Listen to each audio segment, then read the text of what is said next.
Bonjour et bienvenue à la première édition de la Semaine de la santé durable organisée par l'Association pour la santé publique du Québec. Mon nom est Thomas Bastien, je suis directeur général de cette association. Très heureux d'être en votre compagnie aujourd'hui et d'être très heureux également en fait d'être en compagnie de Kalula Kalambé, qui est vice-président de l'Association pour la santé publique du Québec et qui est là pour justement ouvrir cette première édition en notre compagnie en ce jour de lundi. Bonjour Kalula, ça va bien? Bonjour Thomas, merci de m'avoir comme invité pour lancer la semaine de la santé durable. Ça fait grand plaisir. Kalula, si ça vous convient, en fait, on va y aller en deux parties. Une première partie où je vais présenter aux personnes qui nous regardent aujourd'hui les, euh, vos accomplissements au cours des dernières années. Et par la suite, on va y aller avec une multitude de questions qu'on se pose justement en fait pour cette première semaine de la santé durable. Une semaine de la santé durable qui est euh, organisée dans le cadre plus particulièrement de la Journée mondiale de la santé qui se déroulera en fait le 7 avril prochain, mais également aussi en fait dans un contexte de pandémie où on est à une année qui a été très difficile et où la population a pu se poser la question qu'est-ce que c'est que la santé? C'est la raison pour laquelle justement en fait la thématique de cette première édition porte en fait sur l'arrêt de parler de la maladie et que l'on s'accroche davantage en fait maintenant sur la véritable définition en fait de la santé. Donc, dans un premier temps, Kalula, on y va avec une présentation en fait de votre parcours. Donc, vous êtes médecin, spécialiste en santé publique à la retraite. Vous possédez une large expérience en management et en organisation du système de santé, des systèmes de santé. Et vous avez contribué au cours de ces 40 dernières années au développement du système de santé, aussi bien dans votre pays d'origine, la République démocratique du Congo, mais également en fait dans d'autres pays du continent africain en tant que fonctionnaire de l'Organisation mondiale de la santé.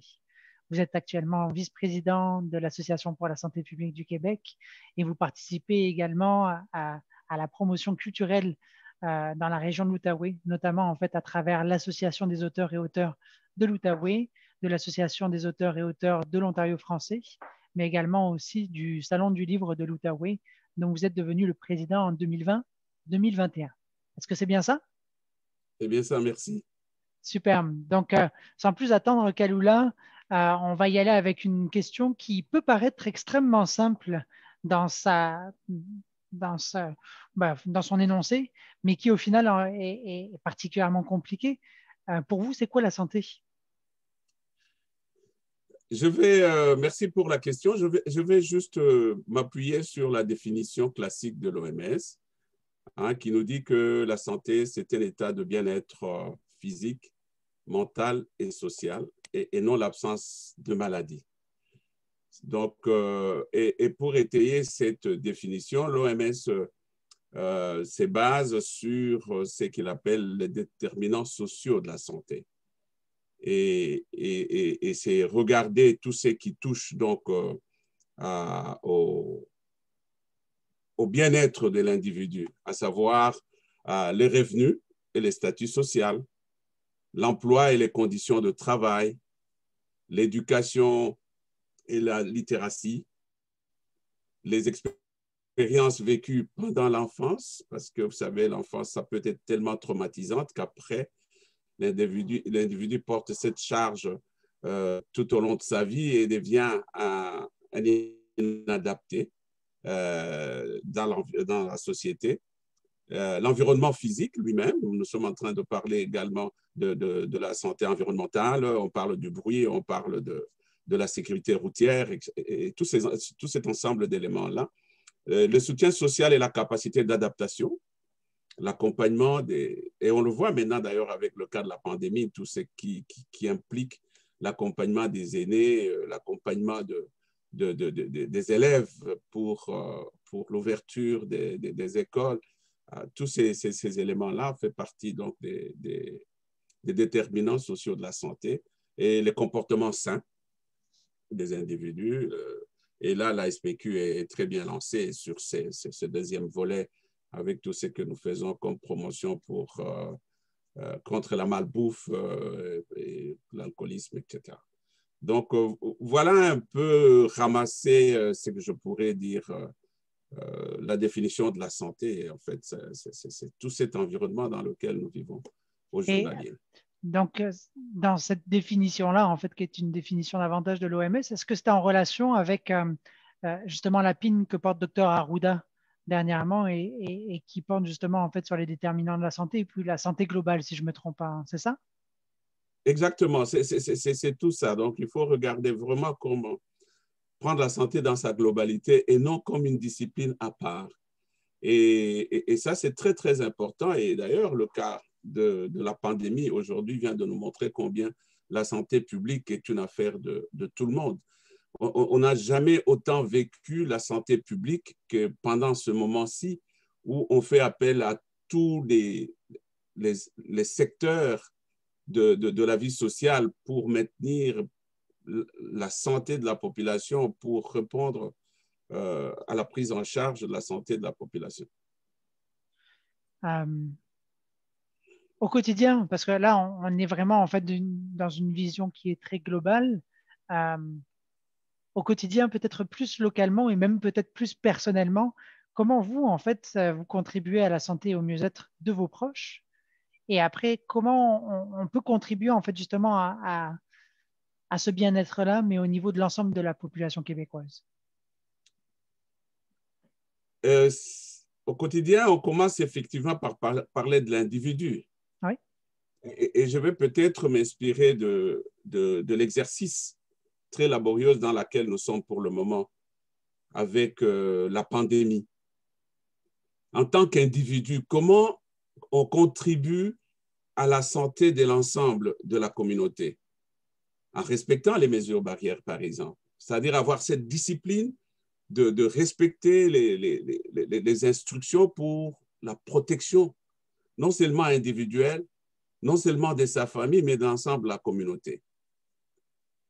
Ensuite, au niveau familial, parce qu'on vit quand même dans un certain environnement, et vous avez suivi, il y a eu tout un ensemble, pendant une année, une batterie de mesures pour que la communauté, au niveau d'abord de la cellule nucléaire, puisse respecter les mesures barrières, puisse s'impliquer en tant que famille pour respecter les mesures qui sont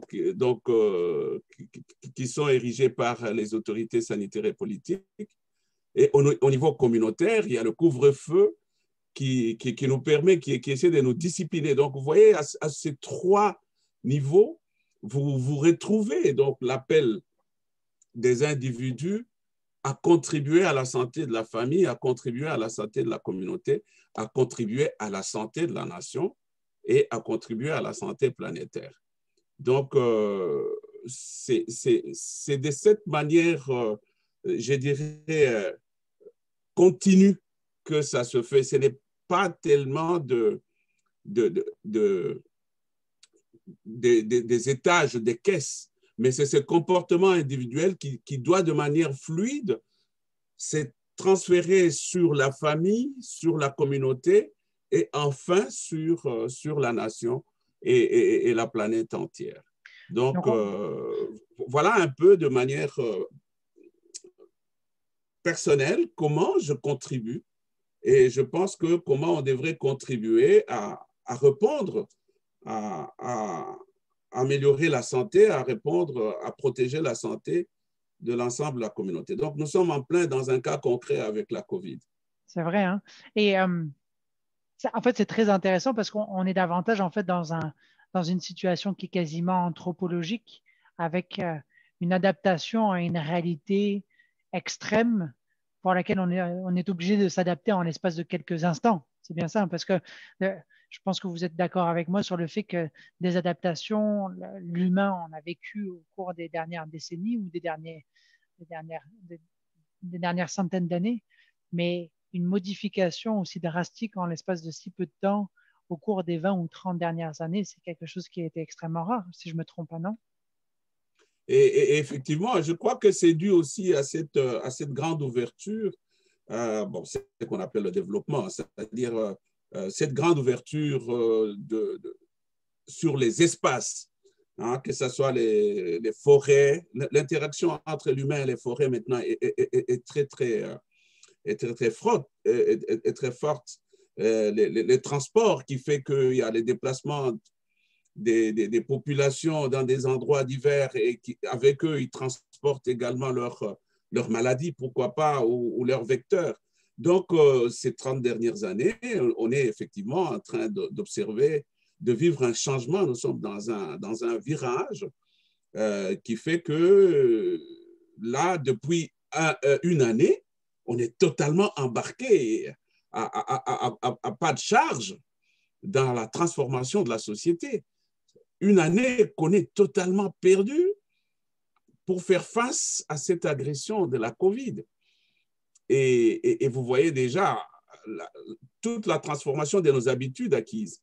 Là, nous sommes en train de parler avec vous en virtuel.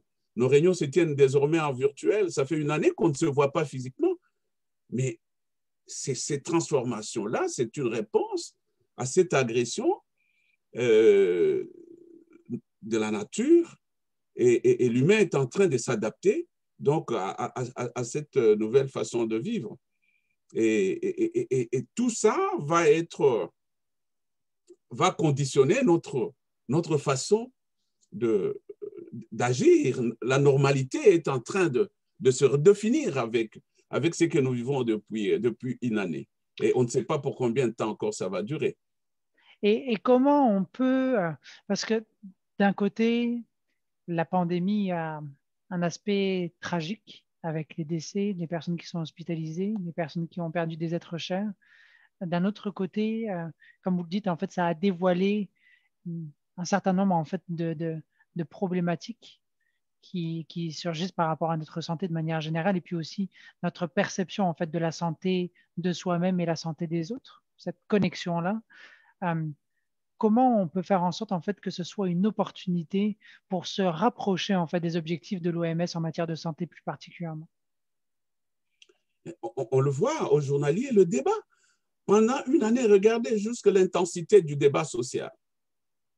Malgré les évidences, les gens continuent à questionner l'existence non seulement du virus, mais à remettre en cause les mesures barrières simples, pouvaient nous protéger contre la contagion de la maladie. Le débat est permanent.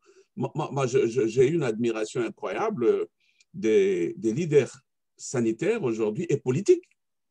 Surtout là où les leaders politiques se sont impliqués dès le premier jour et sont là de manière permanente. Jamais les politiques n'ont été interpellés au cours, en tout cas, de ma vie, hein, qui est quand même courte par rapport à l'évolution de l'humanité.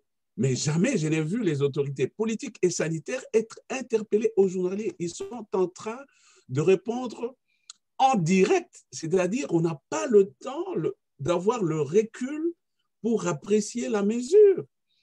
Et d'ailleurs, on voit ce que ça apporte comme débat dans le public où parfois on trouve que c'est contradictoire ce qu'on leur dit. Mais il faut comprendre que c'est conduire à piloter en plein vol et en pleine turbulence. Vous n'avez pas les paramètres, vous n'avez pas eu le temps de faire les simulations. Et ça montre effectivement non seulement la difficulté de la fonction, c'est-à-dire arriver à bien diriger, arriver à garder la cohésion sociale de manière à ce que ça ne dérive pas. Et on voit tous ces jeux d'équilibre instables, fragiles, que les autorités sont chaque fois en train de faire entre ouvrir et fermer, pour essayer de s'ajuster, garder entre l'équilibre de la santé mentale qui est en train de prendre un coup sérieux et le bénéfice de la protection de la propagation de la maladie ou du virus sur l'ensemble de la population pour ne pas casser le système de santé lui-même, parce que les humains qui travaillent ce n'est pas une ressource remplaçable à l'infini. Ce sont les mêmes personnels qui sont là et ils sont épuisés. Ces jeux d'équilibre-là, aujourd'hui, nous placent au cœur de la santé publique et de son interaction entre le social, entre les exigences de la société, les évidences scientifiques et la décision politique à prendre. Et C'est comment... une dynamique incroyable. Oui, tout à fait. La question que je me poserais, c'est comment faire en sorte que, pour que les actions qui sont prises aujourd'hui, et puis vous en parlez très justement, hein, on est dans un débat qui fait en sorte que au quotidien, on entend parler justement de ce système-là, de la prévention, de la promotion de la santé publique de manière générale. C'est comme s'il y avait une pointe de l'iceberg qui avait remonté, mais comment faire en sorte en fait pour que cette vision-là, elle apparaisse tout le temps? Elle soit là pas qu'en période de pandémie ou qu'en période de crise, mais qu'elle soit l'une des considérations en fait du gouvernement en tout temps. Comment faire? Vous savez, la santé publique a évolué en fonction des agressions de l'environnement tout au long de son histoire. Ça a été la réponse. Donc, on a eu la période des maladies infectieuses. Ça a poussé la recherche à mettre en place, à développer des antibiotiques. Aujourd'hui, on ne réalise même pas que les gens mourraient de toutes ces différentes infections. Aujourd'hui, c'est un acquis. Pourquoi? Parce que à chaque crise, l'intelligence collective structure ça et alimente le système de santé. Aujourd'hui, nous sommes en train de vivre une réalité qui redéfinit totalement et qui va redéfinir, et ça va durer, qui est en train de redéfinir le système de santé. Ne voir que les interrogations aujourd'hui sur les CHSLD, sur la prise en charge de nos aînés, sur l'organisation scolaire, sur l'organisation hospitalière. Moi, je pense que nous sommes en plein virage pour le développement d'un système qui va, je l'espère fortement, être plus attentif à l'évolution de ce qui se passe dans l'environnement, qui va être plus attentif à ce qui se passe ailleurs aussi, parce qu'on n'est pas aussi protégé que ça, on n'est plus dans sa bulle, on fait partie d'un ensemble, et quelque chose qui se passerait en Australie, aujourd'hui, on va le regarder avec un œil un peu attentif parce que ça peut se répercuter également chez nous. Quelque chose qui se passe en Afrique, ça peut répercuter chez nous. Et cette réalité-là, moi, je suis sûr, nous permet d'avoir une ouverture d'esprit qui va enrichir les officiels et les stratèges de la santé publique. Parce que finalement, on réalise que la santé publique n'est pas un domaine réservé des professionnels de la santé ou des experts de la santé. On est aujourd'hui en train d'intégrer la notion de la santé publique comme étant un élément important qui implique tout le monde, qui implique tous les échelons de la société. Donc, moi, je pense que des enseignements qui sont en train d'ailleurs d'être réalisés maintenant en pleine crise vont servir longtemps. Je vois, on est en train de reconsidérer les autorisations des maisons de retraite. Il y a des décisions qui sont en train d'être prises maintenant, mais ces décisions-là, on est en train déjà d'affiner le système de santé ou le système social de prise en charge de la population. Donc, on est déjà dans la dynamique, non seulement du changement, mais du renforcement des acquis qu'on est en train d'avoir. En tout cas, ça, c'est ma lecture de ce qui se passe pour le moment. En fait, c'est très intéressant parce que justement, la thématique de cette semaine porte sur la semaine de la santé durable, comme vous le savez. Et puis, l'objectif, en fait, c'est de faire en sorte que les répercussions qu'on est en train d'avoir maintenant restent, peu importe justement, en fait, l'état dans lequel la pandémie nous laissera, d'une certaine manière, hein, parce que c'est un peu ça ce qui est en train de se passer. Est-ce qu'il y a justement, en fait, de votre côté, une sorte de vision ou une recommandation en fait sur ce qui devrait être fait pour bâtir la santé durable, plus particulièrement au sein du Québec. Là, on a parlé de globalisation, on a parlé d'une ouverture d'esprit justement pour faire attention à l'autre, faire attention aux autres de manière Ouais. générale, mais des recommandations pour bâtir cette santé durable de demain. Un des points importants de la santé durable, c'est de faire en sorte que on ne puisse pas tomber malade et qu'on maintienne ça le plus longtemps possible. Donc, la durabilité d'un état de bien-être. Donc, ça, c'est un des éléments clés. Le deuxième élément, donc ça, c'est quand nous parlons de la prévention.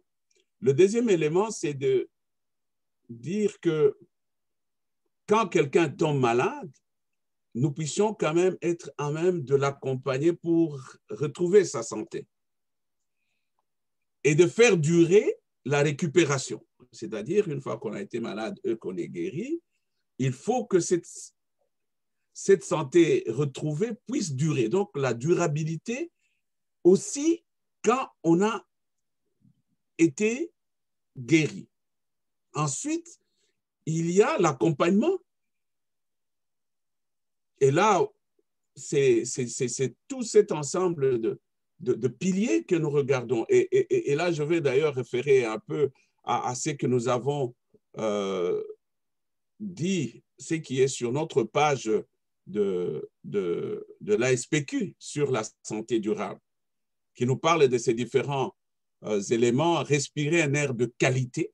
Il faut à tout prix s'assurer qu'on ne pollue pas et que la pollution ne puisse pas passer inaperçue.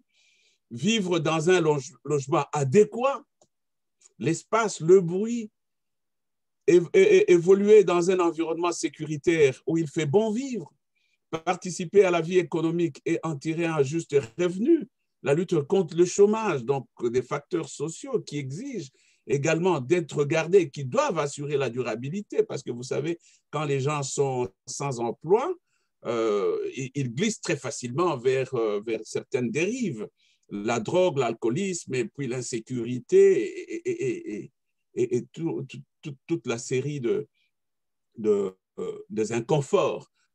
Donc, avoir un accès à une nutrition saine et une qualité suffisante, notre, comment dirais-je, notre coalition travaille très, très fort dans ce sens-là, et vous le savez très, très bien.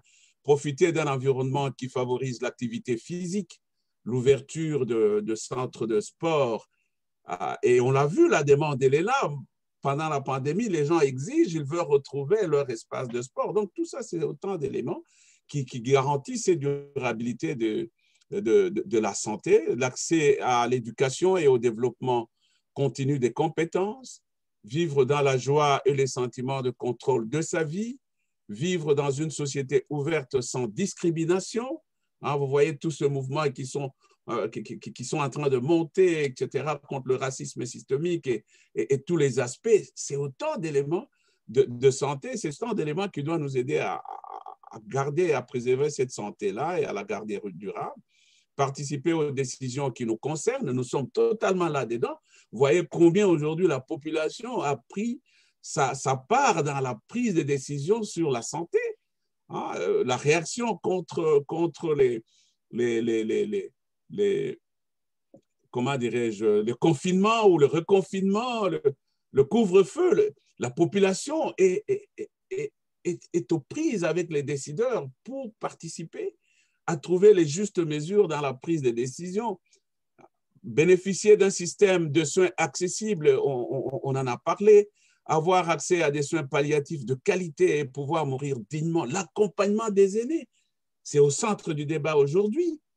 Donc, vous voyez, tous ces éléments que nous avions cités et numérés sur notre page comme des éléments qui constituent le paquet de la santé durable, on est totalement dedans aujourd'hui avec le cas d'étude de la prise en charge de la COVID. Et alors, pour revenir là-dessus, parce que je trouve ça fantastique ce que vous dites, quand on parle de santé, c'est souvent un amalgame qui est fait avec la maladie. Quand on parle de qualité de vie, c'est comme si en fait la maladie était un synonyme de la santé, mais la santé, c'est pas une affaire de santé en fait, c'est une affaire de qualité de vie. Donc c'est une affaire qui dépasse la santé de manière générale. Donc c'est comme si on réduisait à chaque fois en fait une thématique à travers un mot, le mot qui n'était pas forcément adéquat, parce que justement on va aller en chercher d'autres qualités de vie. Vous avez cité également bien-être ou mieux-être de la population. Vous avez parlé des environnements bâtis, de tous ces déterminants en fait de la santé qui vont faire en sorte que ça va avoir un impact sur la santé et puis que ça va avoir un impact sur la maladie par la suite. C'est bien ça, hein? C'est effectivement ça. Mais en fait, quand vous regardez un peu, si vous regardez sur le plan philosophique, la vie, elle est définie par la bonne santé. Mais c'est quand nous passons maintenant aux aspects opérationnels. Comment arriver à maintenir cet état de bien-être? Comment garantir une meilleure vie à la population? À ce moment-là, on met en place des instruments d'accompagnement. Malheureusement, il y a dérive quelque part. C'est-à-dire, on crée le ministère de l'Agriculture parce qu'on voudrait qu'il y ait une production d'une alimentation saine. On crée le ministère de l'élevage pour la santé animale. On crée le ministère de la santé publique. On crée le ministère de l'éducation. Dans l'opérationnalisation, on se retrouve à sectorialiser la santé. Même l'économie devient, on commence à opposer la santé à l'économie. Vous l'entendez tous les jours, ils disent, mais écoutez, c'est pas, on ne va pas tuer l'économie à cause de la santé. Hein, vous avez entendu des commerçants dire ça. C'est-à-dire que dans le journalier, on oublie que l'économie n'est qu'un outil pour la réalisation de la santé, qu'il n'y a aucune activité humaine, qu'il n'y a aucun instrument de société qui est développé pour être contre la santé. En principe, c'est pour améliorer la santé. Ensuite, dans la mise en œuvre, on se retrouve avec les dérives, ou par exemple la pollution de l'environnement pour faire l'économie. Et puis, et bien sûr, on ne voit plus que c'est l'économie, c'était pour la santé et commence à polluer. Oui. Et c'est cette réflexion d'ailleurs qui a amené la définition ou cette tentative de One Health, c'est-à-dire une seule santé, pour essayer de mettre en conjonction la santé humaine, la santé animale et la santé environnementale. Et l'interaction, la malgestion de ces trois éléments-là font que la santé humaine ou le bien-être de l'individu sont mis en mal. Donc, effectivement, vous avez raison de relever qu'on doit faire attention. Les différents secteurs ne devront pas fonctionner en compétition, c'est qu'on voit d'ailleurs, parce que bon, ça va, il y a des compétitions budgétaires, il y a des compétitions prioritaires, il y a des compétitions électorales, mais tous ces instruments de la société, c'est pour la santé. C'est la santé qui est au centre de tout, qu'elle soit mentale, qu'elle soit physique, qu'elle soit sociale. C'est la santé d'abord. On en a fait un secteur et il se retrouve un secteur comme compétitif, alors que tous, on doit travailler pour maintenir la santé, pour le bien-être de la population. C'est très intéressant parce que ce que vous dites en fait de manière générale, c'est qu'on devrait quasiment avoir un premier ministre pour lequel le mandat qui est valorisé le plus, en fait, c'est la qualité de vie de la population d'une certaine manière. Ça, on ne parle pas en fait d'augmentation d'un PIB, on ne parle pas en fait de critères économiques qui sont davantage valorisés et comme vous dites en fait qui sont mis en contradiction d'une certaine manière avec les autres critères de la santé ou de la santé publique qui sont valorisés jusqu'à maintenant, hein. Les deux vont ensemble. Donc, comment en fait dans une reprise économique, on devrait valoriser à 100% en fait la santé de la population pour prendre des décisions plutôt que de revenir sur un autre ancien système économique qui a malheureusement, en fait, a été à l'origine de ce qu'on a pu voir comme échec en matière de santé avec la COVID. C'est bien ça? Exactement. Moi, je crois que là, parce que vous avez posé la question, je crois que la COVID va être une opportunité pour redéfinir, pour réajuster ces écarts. Moi, je crois, hein, je suis peut-être rêveur, mais de voir combien les États ont été secoués, combien des nations qui étaient à l'abri. Moi, je me rappelle l'époque des infections ou des épidémies Ebola où ce n'était pas l'histoire des grandes nations. Et aujourd'hui, on est tous logés à la même enseigne. La panique, le désarroi est le même partout. C'est-à-dire que la COVID, tout en étant bien sûr néfaste avec tout ce qu'on lui connaît comme dégâts, je crois, devrait être considérée comme une opportunité pour redéfinir philosophiquement même pourquoi nous fonctionnons. Pourquoi l'accumulation de ressources si la santé de la population n'est pas au centre de nos préoccupations? Tous les problèmes sociaux d'exclusion, etc., je crois que devront être révisités en fonction de ce que la COVID est en train de nous enseigner. En tout cas, c'est ma prière. Parce qu'on ne voit plus. Moi, j'ai entendu l'autre jour le bruit d'un avion qui volait. C'était phénoménal. Je suis sorti pour voir l'avion. Et pourtant, vous savez, nous sommes ici à Ottawa. Hein, c'était tout le temps qu'on entendait le bruit des avions, l'atterrissage, le décollage et tout. Aujourd'hui, ça devient un phénomène. Vous voyez? Donc, moi, je me dis que, naïvement, je me dis que cette crise va nous permettre de reconsidérer certaines positions et de mettre au centre de nos actions le bien-être de la population. Et pour ce faire, je suis certain qu'on devrait reconfigurer les priorités au niveau ministériel, au niveau des systèmes, au niveau des États, pour faire en sorte qu'on ait en premier comme préoccupation la santé, l'état de bien-être complet de la population. Pour rebondir par rapport à ça, Kaloula, comment en tant que citoyen, on peut s'y prendre pour y arriver? Parce que là, on parle beaucoup en fait de décisions qui sont plus d'ordre gouvernemental, donc fédéral, provincial, municipal. Mais comment, en tant que citoyen ou en tant qu'organisation, en fait, on peut s'y prendre justement pour amener ces changements-là ou pour sensibiliser en fait à ces changements-là? Moi, je le vois à la télévision tous les jours sur les différents plateaux.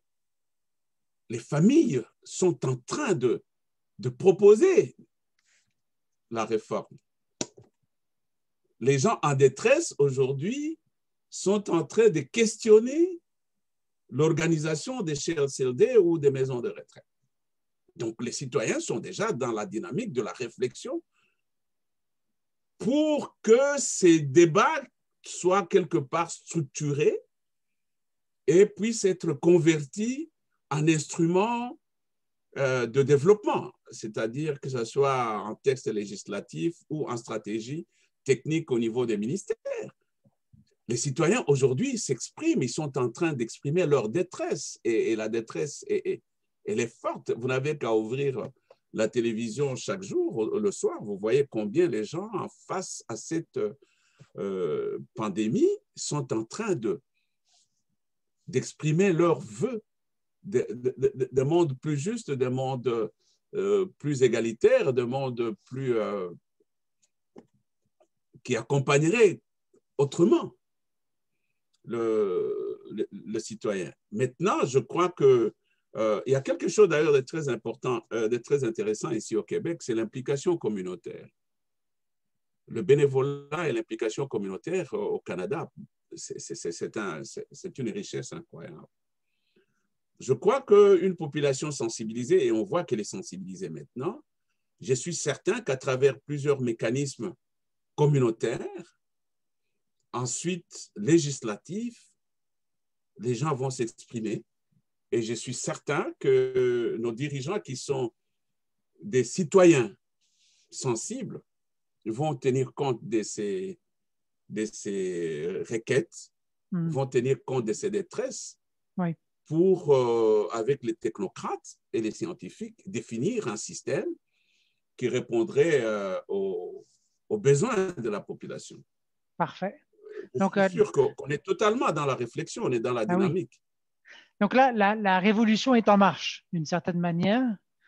Ce qu'il va falloir faire, en fait, c'est de se rencontrer dans un an à la seconde édition, en fait, de la Semaine de la santé durable pour voir si ça a fonctionné. C'est bien ça? Ça serait intéressant de voir comment ça évolue. De toute façon, au niveau de l'Association pour la santé publique du Québec, on n'est pas indifférent. C'est pour ça qu'on célèbre la Semaine de la santé durable. On est dans l'action. Et tous les débats qu'on a eus tout à l'heure, c'est essayer de ne pas rester trop théorique et évasif. C'est de prendre effectivement cette étude de cas avec son drame et de l'intérioriser comme faisant partie désormais de notre réflexion et de définir nos actions en fonction de cette réalité-là. Parce que la normalité est en train de changer, on doit la définir, on doit baliser les voies pour son expression. Et ceci nous incite à cette réflexion et je suis certain que, et j'ai vu d'ailleurs, vous avez partagé avec nous la réflexion de Dr Jean Rochon et son équipe pour quel système de santé demain.